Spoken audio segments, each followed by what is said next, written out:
much they have cat hair all over them because that's pretty much the theme of my life.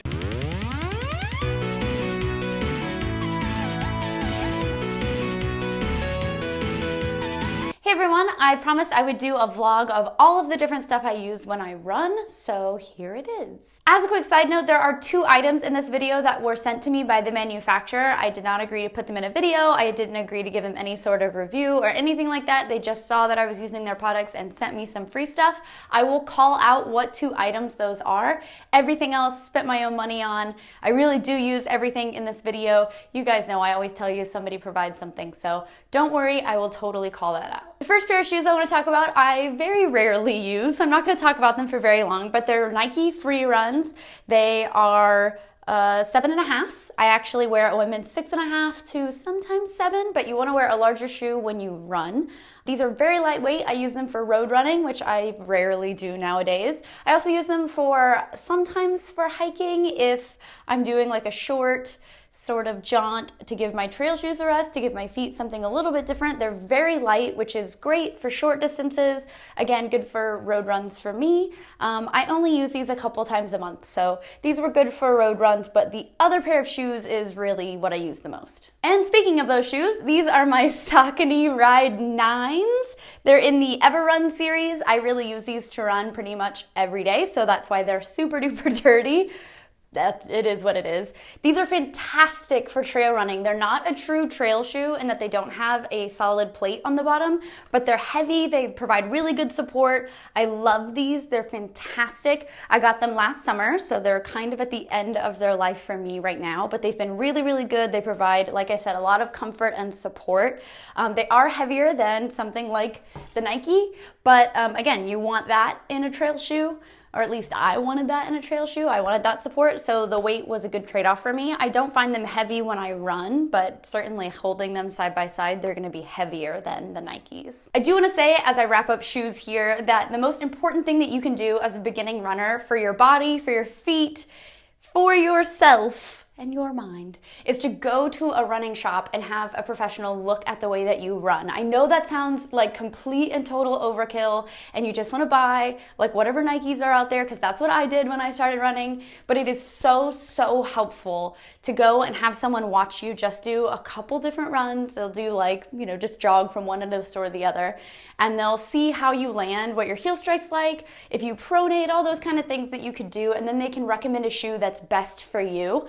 I absolutely fell into the trap of just being like, oh, what are the coolest looking Nikes? I want those. And then when I actually got shoes that were styled for the way that I run, it was like night and day. So definitely go to a running shop. There are lots of mom and pop running shops, I'm sure, in your town or city that would love your business, and they can definitely help you out. They provide a lot of personalized support, and they can get you in a pair of shoes that's gonna do you good. I won't talk too much about socks, compression socks versus toe socks, all the different stuff, but I did want to call these out because they're really, really comfortable and I've liked them a lot. The brand is called Injinji and they are toe socks. I will say, before you freak out and hate toe socks, I hate toe socks. I don't understand people who wear toe socks for fun. Toe socks are weird. They feel like I have stuff in between my toes. It makes me want to like wiggle my feet and be like, ugh.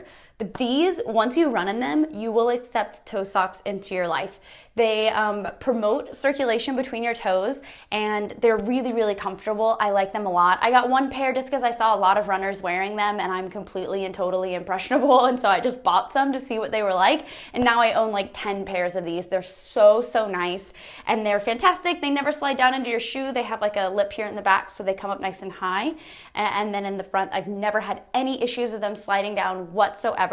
I will say the only thing about these is I might not have done the best research, but I haven't found any that come in knee-high versions, which pros and cons. The pro is that I can use my compression sleeves on my calves if I want, but the con being that sometimes on the trail dust gets down into my shoe and my sock. Because these are lower, so you have to measure what's best for you. For me, these are fantastic. I love them so much. They have cat hair all over them because that's pretty much the theme of my life. But anyway, I love these. They're really, really great. You can get them on Amazon Prime. And I'm gonna put that back on my foot. Arguably one of the most controversial things I wanna talk about in my running gear is KT tape. I am obsessed with KT tape. KT tape is kinesiology tape. It is fantastic if you believe in it. Apparently, there are two schools of thought. One being that it's awesome, which is where I reside, and another being that it's completely useless, and I don't understand that side, but that's okay. Everybody has their own opinions. So this is what KT tape looks like. It comes in a bunch of different colors. It'll stretch. I'm not gonna waste this piece because I am going to use it, but when you pull it off, it actually stretches very long and you can control how much stretch you want in the tape. KT tape is used for securing joints and also supporting joints. I have had 3 knee surgeries. Running is supposed to be something I never, ever, ever do again. Not even on a treadmill and not outside, and never, ever again should I be running. But thanks to KT tape, I do run, and I run somewhat far for my own standards of running. This stuff is amazing. I have a lot of knee pain and a lot of IT band pain on both sides, but mostly my left is what I struggled with last summer. And I went to a sports doctor who introduced me to KT tape, and I have never, ever been the same since. This stuff is amazing. You can get it yourself. There are so many different tutorials online for how to wrap yourself. I was really nervous because I couldn't see my sports doctor before I ran my half marathon, but he sent me a bunch of different videos for how to apply it to my IT band and for my knees myself. The coolest part of KT tape, I think, is from what I've read, always take what I say with a grain of salt, but from what I've read, you can't actually hurt yourself if you apply it wrong. You're just not gonna be supporting the joint properly, but there's not anything where if you have it off by an inch, then you're gonna like blow out some joint or whatever. You're just not giving yourself as much support as you could have, which I think is great because I feel like I'm sure I've screwed this up before. But it's really, really great. I tried it for the first time, like I said, when I went to my sports doctor, who I was having a lot of pain on one side. We talked a lot about different options. We tried the tape, and then I did a long run. I did my first 10-mile run, actually the day after I got taped for the first time, and I didn't feel my knee pain at all the entire run. No IT band pain the whole run. It was just like night and day for me. I genuinely don't think I could have completed my half marathon not having my knees and my IT band taped the way they were. It was so, so helpful. Again, your mileage may vary literally, but for me, this stuff is, I try sometimes just to see, like just to test myself. I'll go out on a run without any tape on, and I feel like I notice a huge difference. Again, that's just me, your mileage may vary, but this stuff is awesome. It's also waterproof and sweatproof, and it stays for, I think, 3 to 5 days. It hurts a lot to take off if it's not ready to come off, I will say that, but it's worth every penny, and I use it a lot, so KT tape. So making our way further up, this is a SPIbelt. I use it, it's basically a fancy running fanny pack. That's basically all you need to know about it. It unzips, you can put your keys, wallet. I assume you wouldn't put a whole wallet in there. I put my keys, my ID, I run with my insurance card because I'm really paranoid. Cash, anything like that is gonna go in a SPIbelt. I also put my phone in here when I use my wireless headphones. It expands, and then you zip it up, and I've never had any problems with it unzipping on my run. I've used this for the last year. It sits around your waist or around your hips. I run with it around my waist whenever I use it because I feel like it rides up a little bit if it's on your hips. I see other people on the trail who have it snugly around their hips, so maybe I'm just using it wrong, but anyway, this stuff is great, or this thing is great. You do get like a sweatband wherever you're wearing it. I mean, c'est la vie, that is what it is. And I only use this on short runs, and actually use it a lot less now than I used to, and I'll get into why a little bit later. But SPIbelt is great for a quick, short distance run, holds everything you need. It's great. Now, the reason I don't really use my SPIbelt anymore is because I started using this water bottle from Nathan. This was provided to me by Nathan as a thank you for using their products. But I've started using it. I actually, when I opened the package, wasn't interested in either of the water bottles that they sent me. I thought they wouldn't really be useful for what I was doing, and so this sat on my counter for a couple months. I actually took it with me for the very first time to San Francisco when I was shooting with Martin Wong out there. I was hiking in Muir Woods, and I thought, you know, I didn't want to pack my entire hydration pack, so I thought I would just give this bottle a try, and I actually fell in love with it. It's really, really great. So you wear it with your hand inside here. You can tighten it there, and your fingers are free when it's tight enough so you're running. So you can keep your hands nice and loose, but you also have the ability to squeeze the bottle. The liquid comes out pretty easily if you squeeze it. I will say once or twice I've like finished drinking and my hand has not gotten the memo that I've stopped squeezing, and like my first impact on that side, I'll squeeze out a tiny bit of liquid, will go like flying, or it'll hit me in the face or whatever. But it's never been a real problem. It's totally user error. I'm not very good at being like running and hydrating at the same time. This has a pack on the back which will fit an iPhone and your keys, your cards, cash, whatever, all on the back. So it ends up being kind of a one-stop shop for me. I use this and headphones, and that's it for my short distance runs. It is a smaller bottle, but if you're only doing 3-ish miles, this is going to be enough hydration for you the whole way, or at least it is for me. It's also reflective in case you're running at night, and yeah, I really like it. I thought it would really annoy me to have something on my hands because my hydration pack, which I'm going to show you, is completely hands-free. I thought this would annoy me, but I actually ended up liking it because it's pretty lightweight, it holds everything I need, and then that's all I need is this bottle. So yeah. The other bottle that was provided to me by Nathan is this insulated / reflective bottle. It's called Fire and Ice Technology. It's a 20-ounce bottle by Nathan. This bottle I actually used for the very first time yesterday on a 3.5-mile run. I wanted to see A, how it would work out just holding a bottle, and B, I couldn't find my SPIbelt. So I wanted something bigger. I was using a new nutrition thing that I'll get to a little bit later in the video. So I needed 20 ounces of water to give it a shot.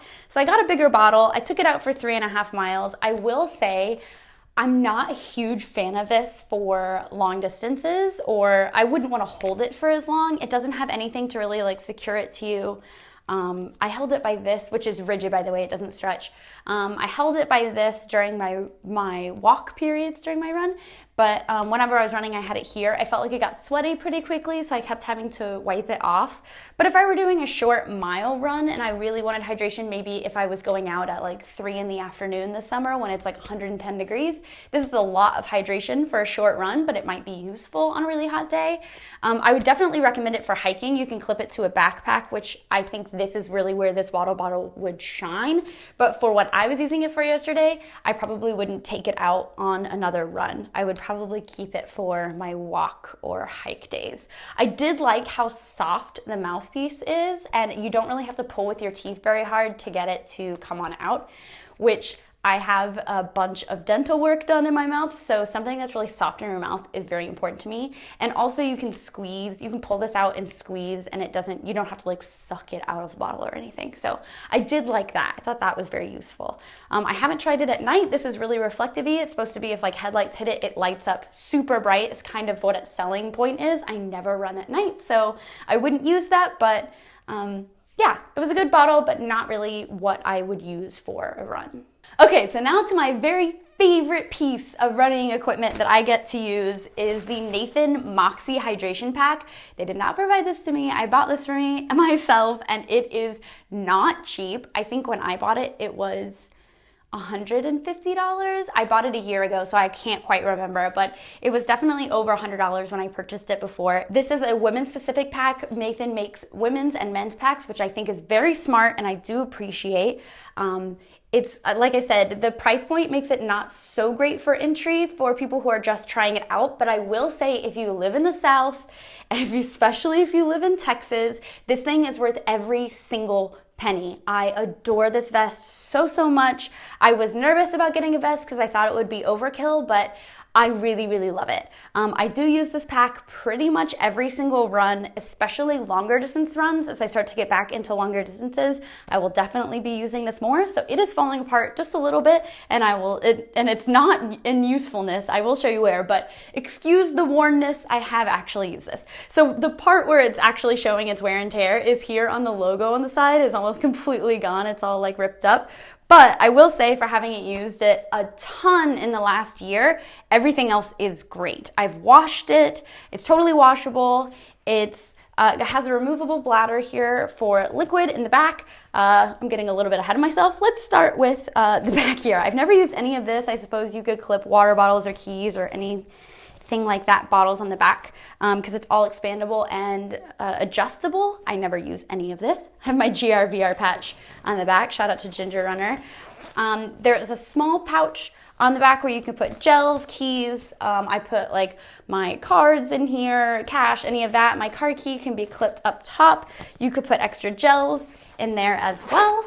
There is also a larger pocket in the back where your liquid bladder is. So all of my water goes in there. This is removable so that you can easily refill it. It's washable as well. And you can also put more in that pack if you want. There is another pack that's separated from your liquid bladder so you don't run any risk of anything piercing it. If you want to put anything down here, it goes all the way to the bottom, which is really, really helpful if you have something big. I'm not quite sure what you would have that's so big, but if you do, there's room for it. I mostly put gels when I was using gels. I put the gels down in the bottom because I put some ice in there to keep my water cold, and it would keep my gels cold, which I liked. So that is super handy. The vest goes on like this. It gets caught on my watch every time. I buckle it just under my boobs. You can slide these things all the way up here on both sides, so you can adjust where you want the band to come across. I like it just under my bust. That's me. It clips, the hose clips in here, so it's not flailing about. It also runs through this side here to keep it down on the sides. It's all adjustable to keep it up on you nice and snug. I put my phone in here with wired headphones. If I'm using them, I'll keep it open. If I'm using wireless, I'll go ahead and zip it up. I keep my GoPro here. I think I still have tissues from my last run. Don't judge me. Sometimes I put chapstick, little extra bits, extra gels, things like that on this side as well. Everything is really accessible in the front, which is what I love about this pack. I almost never put anything I'm going to need immediately in the back at all. It's enough storage up front that I never feel like I'm reaching for anything, especially with the liquid bladder. I don't have any bottles on this bag at all, or on this pack. I never take any bottles with me, so this is pretty much all I need. I will say for a 10-mile run, this is about just enough liquid. For the half marathon that I ran out of fluid just shy of the finish line, so it's pretty good if you're running short to what I consider mid to long distances. Certainly not everyone's long distance, but for me, if you're running up to a half marathon, this bladder in the back is going to be plenty of fluid for you. So it's really great. It doesn't bounce around. It never rubs. I don't have any problems with this pack. I absolutely love it. I have been looking at some of their newer packs that have a double closure in the front, which I think I would enjoy, like one on the bottom and one on the top. But for what I've used it as, which is a beginner pack, I think it's fantastic. I've loved it for the last year. It hasn't shown, like I said, any signs of wear in the useful areas, and I think it was fantastic, worth every penny for me. All right, moving on from hydration to nutrition, I basically have used two different forms of nutrition in my running experience. Gels, this is goo. I just got a bunch of goo. You can use their Stinger. There's a bunch of different. Cliff makes energy gels. They're basically just calories that are in a quick gel shot. They have a bunch of different flavors for goo. You take them 5 minutes before you start running, and then every 45 minutes of activity. I will say the one thing about gels, I used them all last summer. I used them for my race in the half marathon. If you're new to them, take one 5 minutes before your run and then drink a lot more liquid than you think you should. Not enough that you're gonna pee your pants during your run, but more than you think you should. Don't just chase it with a sip of water or you're most likely gonna get pretty nauseous. I have had some luck, especially at the half marathon, where I think I was just so nervous about the distance that I didn't have enough time to get nauseous. I had a pretty good run with gels there where they didn't make me nauseous, but in my everyday runs, especially in the heat, I ran my half marathon in the Pacific Northwest, so it was pretty cool. But here in Texas in the heat, these make me nauseous almost every single run, especially right around the 40-minute mark where I know I need to start taking another one. I can't get another one down because it just makes me want to vomit. So Your mileage may vary. I am somebody who gets nauseous at the drop of a hat. Pretty much everything that could make me nauseous makes me nauseous. So these, if you have a sensitive stomach like me, may not be for you. Definitely give them a shot. They are only like $1 a piece or something like that. So they're fairly like easy to get into cost-wise. But try them out, see what you think, give your stomach a chance to try them. Those are gels. Having gotten through that whole spiel about gels, this is something completely different that I've just started using. This is called Tailwind, and it's a packet full of powder that you dilute in water. And it is fantastic. I have only used it once.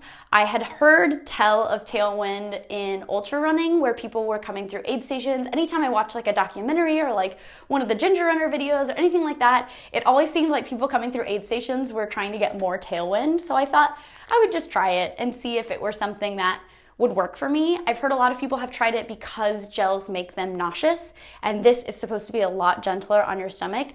I've only used it for one run. I used it yesterday to run 3.5 miles, and I didn't use the entire Tailwind. You're supposed to dilute it. I will say they don't give you very clear instructions on how much water, and I looked everywhere on the internet and it seemed like people were mostly doing 20 ounces, so I used the 20-ounce bottle. That was how I got both of them out the door together yesterday, to dilute a full packet of Tailwind in. I only ended up drinking about half of it through my run, which is 100 calories. This is a 200-calorie pack. It tastes better than a gel, I'll tell you that much. It is pretty salty. It has kind of like a sports drink taste to it. The flavor I used yesterday was called Tropical Breeze, I think, tropical something. It was fine. I honestly expected it to make me more and more nauseous as the run went on because being hot and having flavor, usually not two things that go hand in hand, but I actually ended up really enjoying it through my run. I didn't feel nauseous at all. I'm sure it wasn't giving me as much calorie-wise as a gel would have because I wasn't drinking as much, but maybe if I were pre-drinking a little bit more, it might be better. I really liked it. So I've just started using this. I've only used it on one run. I don't know what all of the other flavors are. I don't know how good or bad they'll be, but I really, really like this. It's something that I'll be trying hopefully to replace gels or at least to supplement gels and make me a little less nauseous. Tailwind. Up next is the watch that I use. This is a Garmin Forerunner 225. I love this watch. It is certainly not the newest Garmin model that's out, not even close, but it was the only Garmin watch that was available on Amazon Prime Now, which is a great reason to buy a watch. Not at all, but it is what I bought, and I really, really like it. I've been using it for the last almost year now. It's a GPS enabled watch, so it'll track all of your runs for you. You can set distances in kilometers or miles. It'll do mile splits for you, and you can have it vibrate to tell you you've hit a mile split, or you can turn it off. I've done both. Right now I'm in sort of the building up phase where I'm just excited to continuously run and I don't really care about my mile split, so I turned the vibration off so that I don't know where in my run I am exactly. The only thing about this watch, and as with any GPS watch that you have to be careful of, is before you start running, you have to unlock it to allow it to sync to the satellite and give it enough time to make sure that it's synced before you start your run, or else it won't properly track where you've run until it syncs with the satellite. So it has a little icon on it that'll turn green when it's ready to go. I've definitely started runs where I was ready to start and then I realized, oh, I haven't unlocked it and it's not connected, and I just ran anyway because I always have a redundant tracking on my phone. So that is a bummer. You have to be careful. I also, complete user error, accidentally stopped my watch yesterday on my run. I had the band too loose, so once I started sweating, it turned around on me a little bit, and as I was pulling it back over, I hit the stop button. I didn't realize I had hit the stop button, so when I ended my run, I realized it said I had only gone 2.5 miles, where my phone had gone 3.5. I always run somewhere where I can track the distance as well, so I know that I had run 3.5. I had just hit the stop button early, which was a huge bummer and sucks, but it was, again, my fault. I should have had the band tighter. This watch is way comfortable. It'll also do all of your heart rate for you. It does continuous heart rate, which I find very helpful. I had the Apple Watch before. The Apple Watch is not a good sport watch for me for a lot of reasons, and I know it's getting better, but For now, I really like the Garmin. I will say I didn't like that on the Apple Watch, it doesn't continuously take your heart rate. You have to hit like the heart rate menu and then wait for it to take your heart rate. And if you're running and you just want a quick glance at your heart rate, this is definitely the way to go. I enjoyed it a lot. I've also really liked Fitbits. I've used Fitbits in the past. They're not satellite enabled, or they might be now, but when I got this, they weren't. So I really like the Garmin watch. It's very rugged and tough. I've sweat through it. I've run in rain. I've been in downpours, and it has held tough. I really, really like it. It also has Garmin Connect, which is their app, which connects to Strava, which is a running app. If you're interested, it's like a fitness app that you can update. It's sort of like a Facebook for fitness. And that's certainly an app if you're interested in using. You can track if you've run. I've kind of just gone into apps now. Why not just go into it? You can track where you're running. Other people, if they've decided to share their information, you can kind of race against them. It also keeps track of which segments you've done your fastest, things like that. It's really, really cool. Check out Strava. It's definitely worth checking out if you like data. Especially runners seem to be very obsessed with Strava, so it's definitely something to check out if you're interested in keeping track of all that delicious data. Speaking of apps, I have talked about two apps in particular a lot, and I'm sure you guys are expecting them to be in this video. That is Zombies Run and Zombies Run 5K. Zombies Run 5K is an older app from the same company who did Zombies Run. It's not updated ever. It actually, when you open it on an iPhone now, gives you a warning that it'll slow your iPhone down. I haven't found that it actually slows my iPhone down in any meaningful way whatsoever. I still find it super duper useful. It's basically a couch to 5K trainer using the Zombies Run universe. So you get a coach who tells you what to do and when to do it, which I find super useful. And you also get story along with it, which is, of course, what the Zombies Run universe is known for. It's fantastic. Definitely check it out, especially if you're a new runner. It's a 6-week program? No, an 8-week program. It's an 8-week program, 3 runs per week, and you get to unlock different items as you go along, and there's a whole story that it takes you through start to finish, and the goal is that you run a 5K at the end. I will say there are some weeks that are super difficult compared to other weeks, but definitely stick with it. It's worth it. It's even worth repeating some weeks. I use it a lot actually when I've fallen off, I've gotten too busy and I haven't been running a lot lately. When I come back to running, I find that Zombies Run 5K is really great for having someone in my ear to tell me just 5 more minutes or just 2 more minutes and you got this, and I really like it. So Zombies Run 5K is completely and totally useful even if you're someone who's a seasoned runner and can run a 5K at the drop of a hat. I think it's nice to switch stuff up. They put different exercises in with your runs. I find it very useful. Having said all of that about Zombies Run 5K, if you're not interested in having a particular training program, but you want to run your entire run, you don't want to stop and walk and do any exercises or anything like that, Zombies Run is a fantastic app. I've talked about it so many times. It's so cool. It's basically a radio drama that plays out in your ears while you run. You're runner 5. You are basically somebody who runs out and picks up supplies for a survivorship in the zombie apocalypse.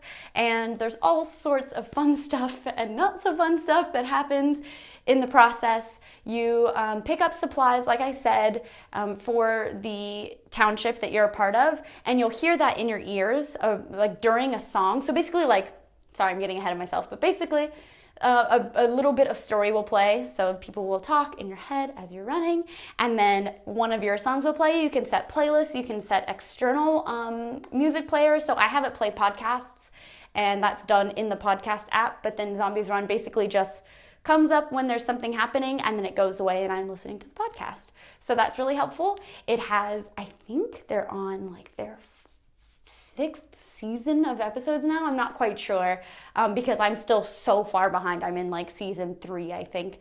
But they have a bunch of different episodes that you can play. You set the length of your run. You set if you want your episodes to just flow right into one another. There's all sorts of really cool stuff. You can have zombie chases on where randomly you set the frequency, but it's never even. So you can say like I want like 4 zombie chases an hour, and it'll be around 4, which is really helpful because you can't anticipate when they're coming. And it'll tell you zombies are chasing you, and you have to pick up your speed in your run by a certain percentage, which you can set also. And if you don't, you drop supplies to distract the zombies. If you do, then you don't have to drop any supplies. It's really, really useful if you want to spice up your runs and you don't have a particular distance goal or time goal in mind. If you're training for something very specific, I find the chases to be a little too distracting. I turn them off whenever I'm working on a particular time split or a particular distance because I feel like it interrupts my ability to keep things really even. It's all different for you. I turn them on and turn them off at whim, just depends on what I'm working on at that particular time.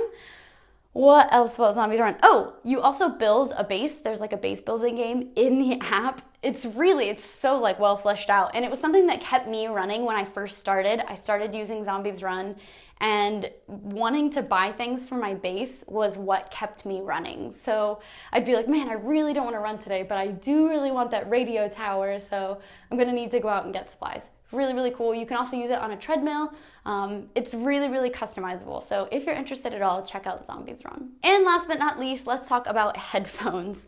I have tried so many different pairs of headphones. I'm somebody who has really, really small ears, and so most inner ear headphones hurt so bad to wear. I could never wear them for a long time. You probably remember, if you followed my running at all, which is totally cool if you didn't, that when I first started running, I was running with over-the-ear headphones, and people made fun of me so much that I decided to look out and see if I could find something that was a little cooler, both in temperature and in looks, and I found a brand that works for me. I will say I did an exhaustive search. I tried so many different pairs of headphones. I tried the ones that are supposed to be the best. I tried Jaybird X2s, which are supposed to be like the best sports headphones ever.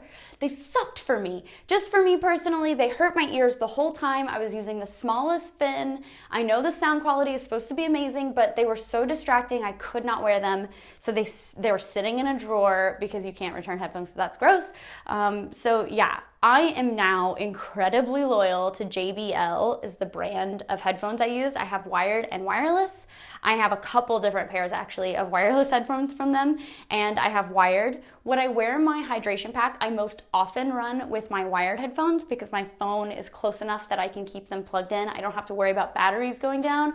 But recently, I've actually been running with my wireless headphones a lot.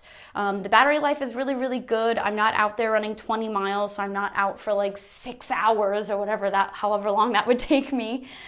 So these always last the length of my run. I've been a lot better about plugging them in so they're not dead when I take off, which is really good. And even when I do use these, I almost always have my wired headphones either in my car or in my pack just in case these die. I've never had it happen, but anyway, I'm always prepared.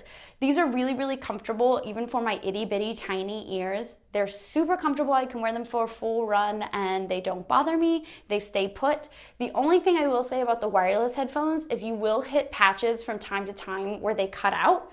It seems to be kind of random, although the area where it happens is the same. I just can't figure out what about that area is unique. It'll get a little clippy. I almost never experience it, but when it does happen, it annoys me. I never have any problems with my wireless headphones or my wired headphones like that, but these are really, really great. The wireless headphones have power. They're Bluetooth connected, obviously. You can search tracks and you can also control volume up on top. The wired ones don't have any of those controls. Oh, they only have one button on them, which I never use, so I don't know. So that's the only thing that sucks about those, I guess. I think they have a wired pair that does have controls on it, or I don't know. But anyway, these are what I use. They're JBL's wireless headphones, and they're fantastic. All right, guys, that's it for this video. It's probably 30 minutes long because I obviously like to talk about things that I think are cool. Hopefully it was at least a little bit helpful. I am somebody who has stumbled through this journey that is tiny segments of running. So hopefully my stumbling can help you just a little bit. Many, many thanks, like I said before, to Nathan for sending over those 2 water bottles I talked about before. I really appreciate it. And yeah, that's it. I hope you guys enjoyed this video. Don't forget to like, subscribe, all that good stuff, whatever is happening over here. And I will see you guys soon. Okay, hurt you.